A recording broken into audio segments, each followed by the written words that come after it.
क्या आपने कभी सोचा है कि मरने के बाद असल में क्या होता है? इस टॉपिक पर बहुत से लोगों की अलग अलग थ्योरीज हैं, पर ज्यादातर लोग यही मानते हैं कि मरने के बाद हमारी आत्मा शरीर से निकलकर एक दूसरी दुनिया में चली जाती है, जिस दुनिया को कोई भी इंसान नहीं देख सकता। पर अगर कोई ऐसा हो जो उस दुनिया में झांक सके तो? ये कहानी कोलकाता में रहने वाली नयनतारा की है। नयनतारा तब बस सिर्फ 6 साल की थी। उस दिन भूत चतुर्दशी का दिन था और इसलिए नयनतारा अपने परिवार के साथ भगवान भूतनाथ के मंदिर दर्शन करने आई थी। नयनतारा उस मंदिर में जाते ही इतनी खोसी गई कि उसके परिवार वाले कब मंदिर से निकले उसे पता ही नहीं चला।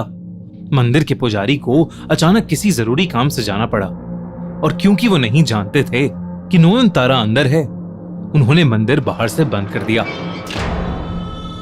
कुछ ही देर में सूरज ढल गया और रात हो गई। नयनतारा उस मंदिर के अंदर बिल्कुल अकेली थी। तभी अचानक उस बंद मंदिर के दरवाजे से आर पार होते हुए लोग अंदर आने लगे। देखते ही देखते अंदर एक भीड़ जमा होने लगी।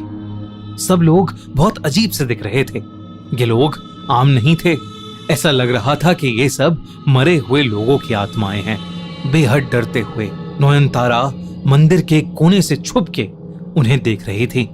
तभी उसने देखा कि वो सब लोग एक एक करके भगवान भूतनाथ की पूजा करते हुए रो रहे हैं। ऐसा माना जाता है कि भूत चतुर्दशी की रात मंदिर में भूतनाथ की एक बहुत बड़ी पूजा होती है, जो आत्माएं खुद आकर करती हैं। वो आत्माएं अक्सर अपनी मुक्ति की आस में वहां आती हैं। नयनतारा ने इस कहानी के बारे में तो सुना था, लेकिन आज वो इस सच को खुद अपनी आंखों से देख पा रही थी। तभी उनमें से एक आत्मा का ध्यान नयनतारा पर गया और वो गुस्से से उसे देखने लगा। उस आत्मा का चेहरा नयनतारा को बहुत ही भयानक लग रहा था, लेकिन तभी नयनतारा ने उससे उसकी पीड़ा पूछी तो वो शांत हो गया। धीरे धीरे नयनतारा ने वहां मौजूद सभी आत्माओं से एक एक करके बात की और तब उसे ऐसा लगा कि उसकी जिंदगी का यही उद्देश्य है। उसने अपना आत्माओं को देखना और उनसे बात करना भगवान भूतनाथ का एक वरदान माना। जैसे जैसे वो बड़ी होती गई, उसने अपनी इस शक्ति को मरे हुए लोगों की आत्माओं को मुक्ति दिलवाने में लगा दिया। पर उसकी इस शक्तियों ने उसे समाज से बहुत दूर कर दिया। कोई भी नयनतारा को अपनाने के लिए तैयार नहीं था, बल्कि उसके अपने घर वालों ने भी उसे घर से निकाल दिया था और वो एक हरगौरी मंदिर में रहने लगी थी। एक दिन उसी हरगौरी मंदिर में ललिता सेनगुप्ता अपने बेटे सुरजो सेनगुप्ता को लेकर आई। सुरजो को देखते ही नयनतारा को कुछ महसूस हुआ। उसे लगा कि शायद सुरजो को अपनी जिंदगी में मदद की जरूरत है। सुरजो सेनगुप्ता अपने परिवार के साथ कोलकाता के परी महल में रहता था। परी महल उनकी पुश्तैनी हवेली थी। सेनगुप्ता परिवार की समाज में बहुत इज्जत थी और इसी इज्जत के साथ साथ उनके पास खूब सारी दौलत भी थी। पर उनकी उस पुश्तैनी हवेली परी महल में कई राज छुपे थे। एक रात सुरजो को सोने में थोड़ी तकलीफ हो रही थी। वो कई घंटों से बस करवटें बदल रहा था। उसे एक सपना आया कि कोई औरत शादी की लाल साड़ी पहने उसके ऊपर बैठी है और उसका गला दबा रही है। लेकिन घबराहट के मारे जैसे ही उसने आंख खोली, वहां कोई नहीं था। तभी सुरजो को कुछ ऐसा नजर आया जिससे उसकी रूह कांप उठी। बेडरूम के दरवाजे पर उसे एक औरत शादी की साड़ी पहने खड़ी दिखी। वो बेडरूम से निकलकर बाहर जाने लगी।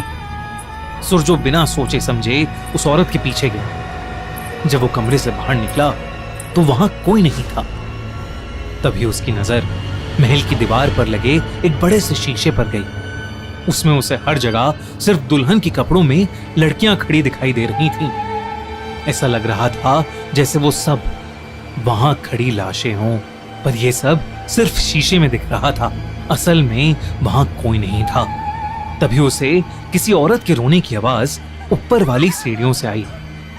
वो सीढ़ियों के पास गया तो उसने देखा कि वही लाल साड़ी पहने औरत सीढ़ियों पर सर झुकाए बैठकर रो रही है। वो और पास गया तो उसे उस लड़की के पैर दिखे जिन पर मेहंदी लगी थी, मानो किसी दुल्हन के हों। इससे पहले कि सुरजो उससे कुछ पूछता, उसकी आंखों के सामने वो पैर उल्टे हो गए और तभी उस लड़की ने सुरजो को घूर कर देखा। सुरजो उसका चेहरा देखकर सुन पड़ गया था, क्योंकि वो और कोई नहीं बल्कि उसकी मरी हुई मंगेतर शाओली थी। ये देखकर सुरजो अपनी नींद से उठ गया। वो असल में एक बहुत बुरा सपना देख रहा था। उस दिन के बाद से सुरजो को ऐसे ही बुरे सपने आने लगे थे।